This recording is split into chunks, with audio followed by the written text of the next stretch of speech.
Hey everyone, what's up? This is Zach, and I am here with a movie review for you guys. And this was a paid request from Junebug Films, aka Ty. So thank you so much for the request, Ty. It does mean a lot. So Ty has pretty much wanted me to review all of the George Lucas Star Wars movies. So I said, okay, sure. So I just have this one and then episode 3 to review, and I have reviewed all of the Star Wars movies, at least the George Lucas ones. But for this review, I'll be reviewing Star Wars Episode 2, Attack of the Clones. And as you can see, I have it on DVD right here, and I got it very cheap too, for only $3. I got this on clearance at my local half-price books, so definitely couldn't say no to that. So I got a DVD copy of Attack of the Clones, but before we go any further, if anyone else would like to send in a paid request, you may do so by sending me a message on social media, preferably Instagram. I will give you my Cash App, and we will go from there. Also, PayPal is an option for close friends, and it doesn't have to just be for a movie review like this. It could be a music review, a random topic, discussion type video, whatever it is you would like to see from me, within reason, of course. Just go ahead, send me a message and let me know what it is that you would like to see. And to anyone that has bought my merch before or sent in requests before, thank you. I do appreciate it. So Star Wars, Episode 2, Attack of the Clones. Now, I know a lot of Star Wars fans, a lot of the Star Wars community really doesn't like this movie.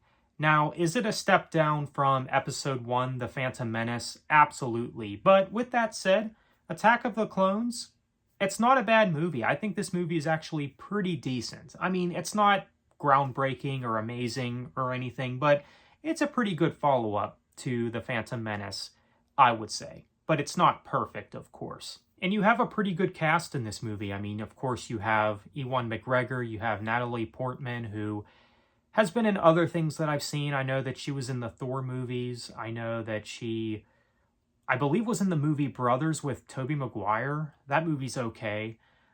So yeah, I'm definitely familiar with who she is, and I've definitely seen her in other things. I believe the first Thor movie was the first thing that I've seen her in.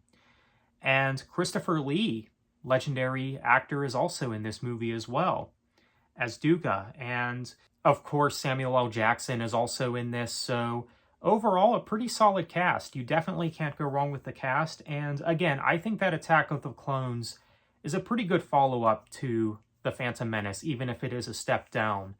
I think it has a pretty decent story, but really, I think the biggest insult to this movie is the CGI. I mean, it definitely has that early 2000s CGI. I mean, this did come out in 2002, so the CGI, it's not going to look the greatest, but there's other movies that came out around this time that I felt that the CGI actually looked pretty decent. But when you watch this, you can definitely tell that it's very much of its time, especially with the CGI. Now, as for the story to this one, I think it has a pretty decent story. Of course, Anakin Skywalker is a more accomplished Jedi in this one, and it's cool to see the evolution of his character and everything. And of course, it builds up to the original trilogy when he becomes Darth Vader. And I do like the fight between Yoda and Dooku in this movie as well. That's, of course, very legendary.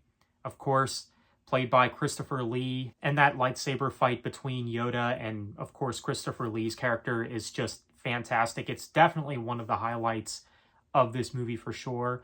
Now, the CGI doesn't look too bad in that scene. The way the lightsabers look, they look fine.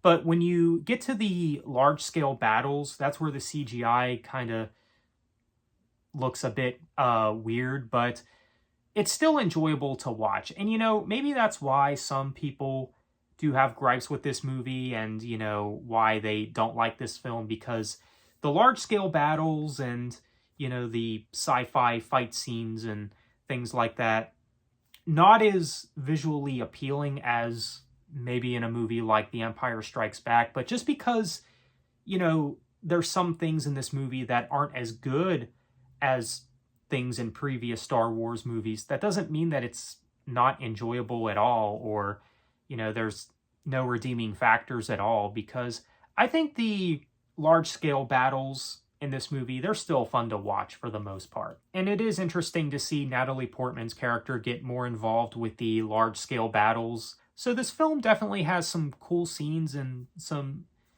good things going for it. And maybe in terms of story, it is a step down, but it's not bad. I still don't think that this is a bad movie. I definitely don't think it's as bad as some Star Wars fans make it out to be. So, Attack of the Clones, it's a decent movie. I actually didn't mind this one.